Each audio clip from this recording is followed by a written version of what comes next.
నటుడు నరేష్ పవిత్ర లోకేష్ కలిసి జీవిస్తున్నారు. వీరికి వివాహం జరిగిందో లేదో స్పష్టత లేదు. కాగా పవిత్ర లోకేష్ మొదటి భర్త కూడా నటుడే. ఆయనతో పవిత్రకు పిల్లలు కూడా ఉన్నారు. నటి పవిత్ర లోకేష్ పేరు ఆ మధ్య మీడియాలో ప్రముఖంగా వినిపించింది. నటుడు నరేష్ ని ఆమె వివాహం చేసుకున్నారని అధికారిక సమాచారం లేదు, కానీ కలిసి జీవిస్తున్నారు. నరేష్ తో పవిత్ర లోకేష్ బంధం మొదలై చాలా ఏళ్లవుతుంది. మరోవైపు నరేష్ మూడో భార్య రమ్య రఘుపతి వీరి బంధాన్ని వ్యతిరేకిస్తోంది. కాగా పవిత్రతో పెళ్లి వార్తలపై గతంలో నరేష్ స్పందించారు. వివాహ వ్యవస్థ అనవసరం, 10 జంటల్లో 6 జంటలు విడిపోతున్నాయి. నా లైఫ్ స్టైల్ కారణంగానే 3 సార్లు విడాకులయ్యాయి. సెలబ్రిటీలం కాబట్టి మా పెళ్లిళ్ల గురించి మాట్లాడుకుంటున్నారు. సమాజంలో ఎవరూ 2-3 పెళ్లిళ్లు చేసుకోవటం లేదా అంటూ ఎదురుదాడికి దిగాడు. అయితే పవిత్ర లోకేష్ ని వివాహం చేసుకుంది లేనిది మాత్రం క్లారిటీ ఇవ్వలేదు.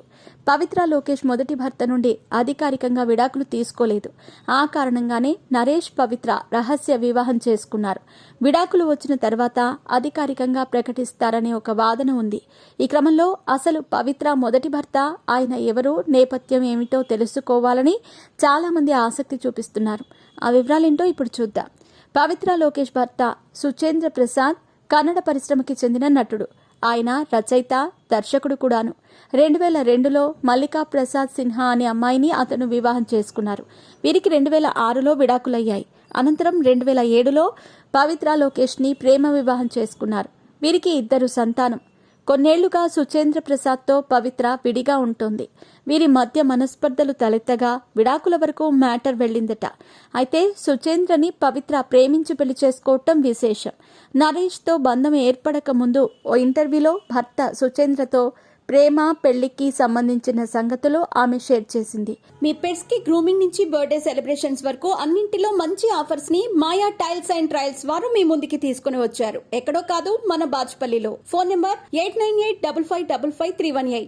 మేమిద్దరం కలిసి ఒక సీరియల్లో నటించాం. అది స్నేహమో ప్రేమో గౌరవమో తెలియదు గాని ఒకరిపై ఒకరికి అభిమానం కలిగింది. ఇద్దరం ఇష్టపడి పెళ్లి చేసుకున్నాం. ఆయన చాలా గొప్ప వ్యక్తి. నాతో పోల్చుకుంటే ఆయన స్థాయి ఎక్కడో ఉంది.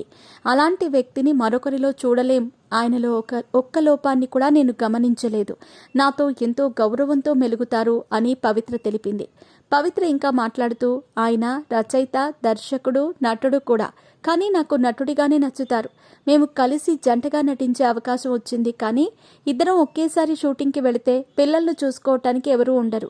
అందుకే చాలా అవకాశాలను వదులుకునేవాళ్లం. అలాంటి భర్త దొరికినందుకు నేను చాలా లక్కీ.